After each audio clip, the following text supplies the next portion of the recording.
আচ্ছা, আপনারা কখনো কাউকে যেচে পড়ে নিজের গালে চড় খেতে দেখেছেন? গতকাল দেখলাম আমাদের রাজ্যের বিরোধী দলনেতাকে। এর আগে আমরা আমাদের রাজ্যের বিরোধী দলনেতাকে দেখেছি গো ব্যাক স্লোগান শুনে জুতো হাতে করে নিয়ে তেড়ে যেতে।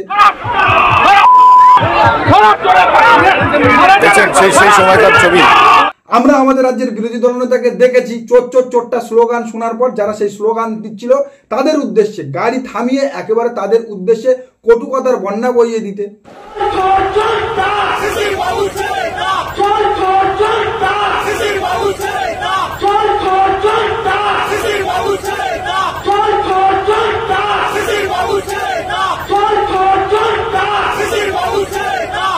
আমরা আমাদের রাজ্যের বিরোধী দলনেতাকে দেখেছি মেদিনীপুরের কেশপুরে তিনি যখন মিটিং করতে গিয়েছিল, তিনি যখন সভা সমিতি করতে গিয়েছিল, তখন সেখানে তৃণমূল কংগ্রেস কর্মীরা নাকি তাকে চেয়ার পাততে দেয়নি, মিটিং করতে দেয়নি, তাই ফাঁকা কেশপুর বাজারে পাগলের মতো এমাথা ওমাথা ছুটে বেড়াতে। মিটিং করতে দেবে না, চেয়ার পাততে দেয়নি, পালিয়ে গেছে। দেখুন না কোথায় আমার মিটিং এর কাছে ছেলেকে মেরেছে, কোথায় তারা পালিয়ে গেছে না।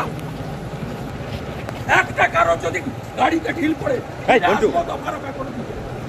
দফা করে দিবে।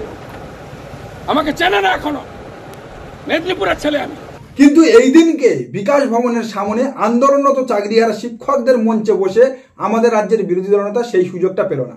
আমাদের রাজ্যের বিরোধী দলনেতাকে নিমন্ত্রণ করে নিয়ে গিয়ে আমাদের রাজ্যের বিরোধী দলনেতা যখন চাকরিহারা শিক্ষকদের আন্দোলনের পাশে দাঁড়াবে বলে পৌঁছেছিল বিকাশ ভবনের সামনে, তখন তাকে একেবারে তার গাড়ির কাছ থেকে জামাই যত্ন করে ডেকে নিয়ে গিয়ে মঞ্চে বসিয়ে পাক্কা 40 মিনিট তার রাখা বিগত দিনের বক্তব্যগুলো তাকে শুনিয়ে এবং সেগুলো তাকে সংশোধন করার কথা বলে পাকা 40 মিনিট ধরে উত্তম মধ্যম অপমান করার পর বক্তব্য রাখার জন্য তার হাতে মাইক দিয়েছিল আন্দোলনরত চাকরিহারা শিক্ষকরা।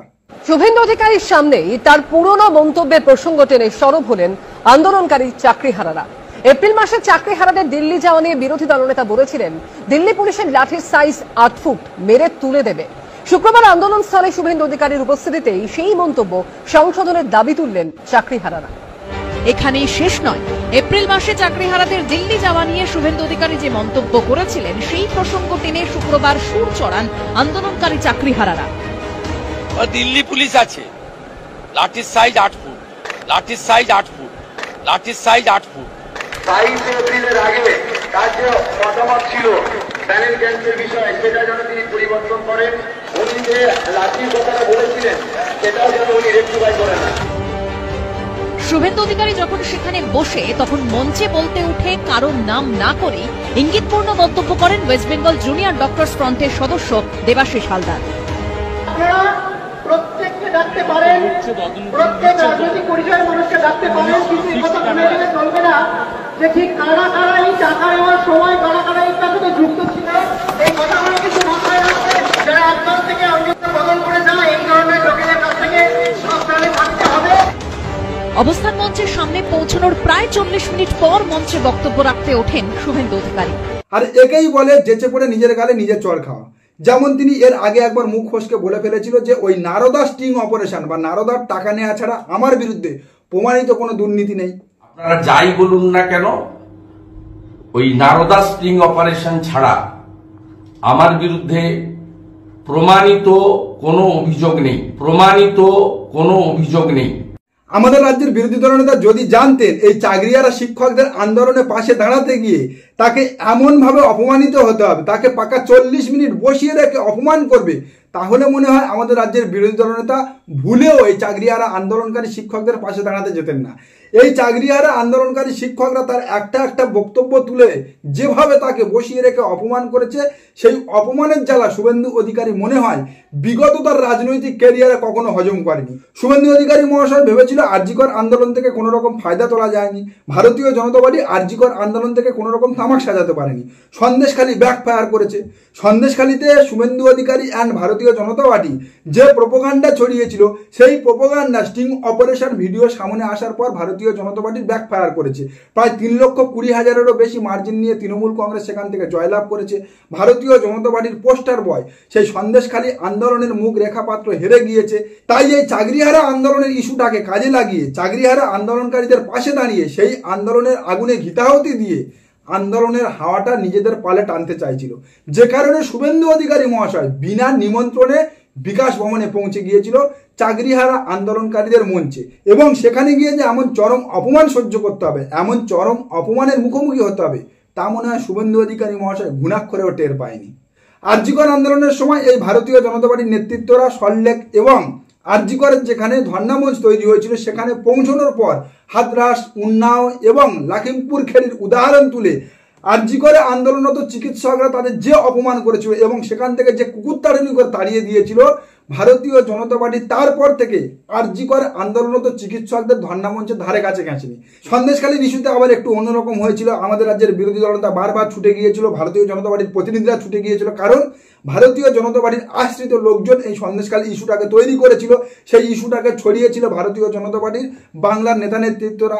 সেখান থেকে কিছুটা ডিভিডেন্ড তোলার চেষ্টা করেছিল এবং ভারতীয় জনতা পার্টি ভেবেছিল 2024 লোকসভা নির্বাচনে সেটা কেবলমাত্র পশ্চিমবাংলায় নয়, গোটা ভারতবর্ষে হাইলাইট করে বিরোধী পক্ষের গলা চেপে ধরতে। কিন্তু 2024 লোকসভা নির্বাচনে সন্দেশখালী ইস্যু গোটা ভারতবর্ষ তো দূরের কথা, পশ্চিমবাংলায়ও কাজে আসেনি। বর্তমানে সামনে রয়েছে এই চাকরিহারা শিক্ষকরা, তাদেরকেই সম্বল করে ভারতীয় জনতা পার্টি বাংলায় ক্ষমতায় আসা মসনদ দখলের ভাবনা চিন্তা করছে। ভারতীয় জনতা পার্টি ভাবছে এই চাকরিহারা আন্দোলনরত শিক্ষকদের পাশে দাঁড়ালে তাদের পিছনে জনগণ আসবে, তাদেরকে জনগণ বাহবা জানাবে। এই ভারতীয় জনতা পার্টির উত্তরপ্রদেশ সরকারের যোগী আদিত্যনাথের সরকারের 78,000 শিক্ষকের চাকরি চলে গিয়েছিল গত মাসে এলাহাবাদ হাইকোর্টের নির্দেশে। এলাহাবাদ হাইকোর্ট পরিষ্কার জানিয়ে দিয়েছিল যোগী সরকারের দুর্নীতির কারণে, বৈষম্যের কারণে পুরো প্যানেলটাই বাতিল করে দিচ্ছে, 78,000-এর প্যানেল বাতিল করে দিচ্ছে। এই ভারতীয় জনতা পার্টির প্রধানমন্ত্রী বলেছিল বছরে 2 কোটি বেকারের চাকরি দেবে। আসলে ভারতীয় জনতা পার্টির সঙ্গে এই শিক্ষা নামক জিনিসটা একেবারে যে মেলে না, তা গোটা ভারতবর্ষের মানুষ বুঝেছে এবং পশ্চিমবাংলার মানুষ বুঝেছে। পশ্চিমবাংলার মানুষ যেমন সন্দেশখালী ইস্যুতে ভারতীয় জনতা পার্টিকে আমল দেয়নি, তার ফলাফল পেয়েছিল লোকসভা নির্বাচনে, 2024 লোকসভা নির্বাচনে। পশ্চিমবাংলার মানুষ যেমন আরজিকর ইস্যুতে ভারতীয় জনতা পার্টিকে বিশ্বাস করেনি, তার ফলাফল পেয়েছিল পরবর্তী উপনির্বাচনগুলোতে, তেমন পশ্চিমবাংলার মানুষ এই চাকরিহারা শিক্ষকদের আন্দোলনে ভারতীয় জনতা পার্টি যদি নাক গলিয়ে সেই আন্দোলনে ঘিতাহতি করে আন্দোলনটাকে আর চরম পর্যায়ে নিয়ে যায় এবং এই কৌস্তব বাগচি, সজল ঘোষ এবং শুভেন্দু অধিকারীর মতো নেতারা যদি সেই আন্দোলনকে গিয়ে লিড করে, যাদের শিক্ষার সঙ্গে দূর দূর পর্যন্ত কোনো সম্পর্ক নেই, তারা যদি গিয়ে লিড করে, তাহলে আগামী দিনে ওই আরজিকর সন্দেশখালীর মতো এই চাকরিহারা ইস্যুতেও ভারতীয় জনতা পার্টিকে কোনো রকম ডিভিডেন্ড দেবে না পশ্চিমবাংলার জনগণ। কারণ পশ্চিমবাংলার মানুষ খুব ভালোভাবে জানে কাদের অঙ্গুলি হিলনে, কাদের কাঠিবাজির কারণে এই শিক্ষকদের চাকরি চলে গিয়েছে। আজকের যে শিক্ষকদের চাকরি চলে গিয়েছে, যাদের পাশে গিয়ে বিরোধী দলনেতা দাঁড়াচ্ছে, তাদের চাকরি যে খেয়েছে এই বিরোধী দলনেতার অনুপ্রেরণায় অনুপ্রাণিত হওয়া বিচারপতি, তার কারণে যে চাকরি চলে গিয়েছে তা তো গোটা পশ্চিমবাংলার মানুষ দেখেছিল।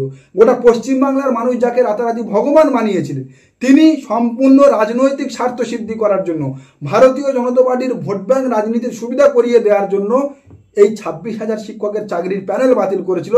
তাদের চাকরি আমি খেয়েছিলাম। আপাতত সুপ্রিম কোর্টের একটা সামান্য স্টে অর্ডারে তারা বেঁচে আছে, আশা করছি শীঘ্রই মারা যাবে।